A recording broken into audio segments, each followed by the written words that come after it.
Existe uma pergunta que atravessa Better Call Saul do começo ao fim, mesmo quando ninguém a formula em voz alta. Até onde alguém pode ir sem deixar de ser quem acredita que é? Jimmy McGill não começa como um vilão. Ele começa cansado de tentar, de provar, de pedir permissão para existir. E talvez seja por isso que a série doa tanto. Porque diferente de muitas histórias de ascensão e queda, aqui não existe um momento claro de ruptura. Não há um agora tudo mudou. O que existe são pequenos desvios, quase educados, quase justificáveis. Jimmy não acorda um dia querendo ser Saul Goodman. Ele vai sendo empurrado e às vezes ele mesmo dá um passo à frente. No início, Jimmy acredita em algo simples.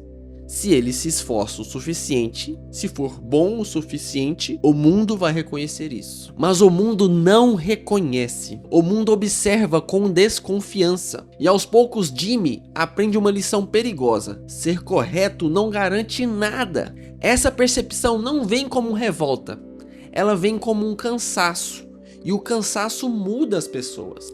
Better Call Saul entende algo que poucas narrativas compreendem de verdade. Ninguém se perde de uma vez. As pessoas se perdem em parcelas. Cada concessão parece pequena demais para importar. Cada escolha errada vem acompanhada de uma boa desculpa. E quando você percebe, já não lembra mais qual era o limite original. A série não corre, ela confia no seu tempo. Confia no desconforto de observar alguém sendo moldado não por grandes tragédias, mas por frustrações acumuladas. E no centro disso tudo está o olhar de quem julga, o olhar de quem nunca acreditou que o Jimmy pudesse ser mais do que isso. Chuck McGill não é apenas um antagonista, ele é um espelho cruel, um lembrete constante de que para alguns você já nasce condenado a repetir seus erros.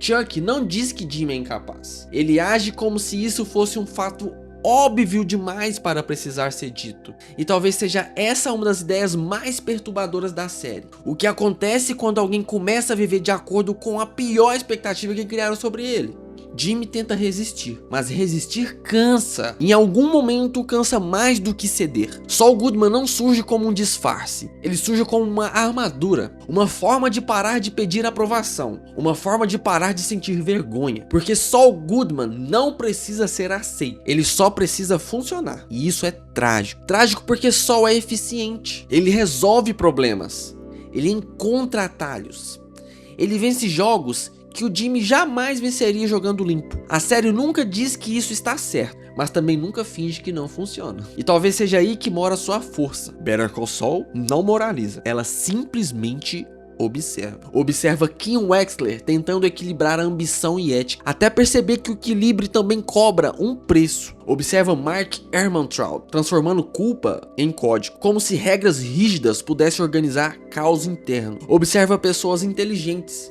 fazendo escolhas que sabem ser erradas, mas fazem mesmo assim. Porque entender não impede a queda, às vezes só a torna mais lenta. O silêncio da série é parte da narrativa.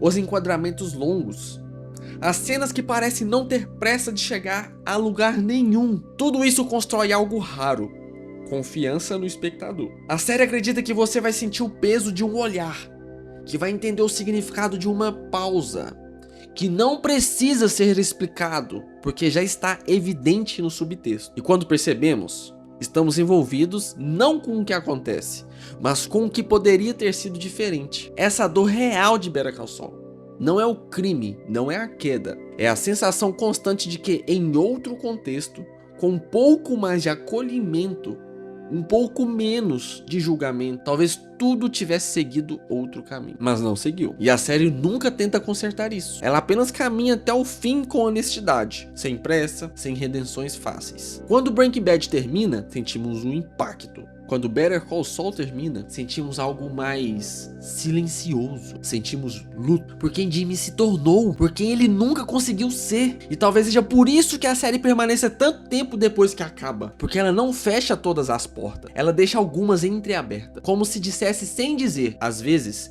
entender o caminho é mais doloroso do que assistir ao destino. E a gente fica ali, em silêncio, pensando: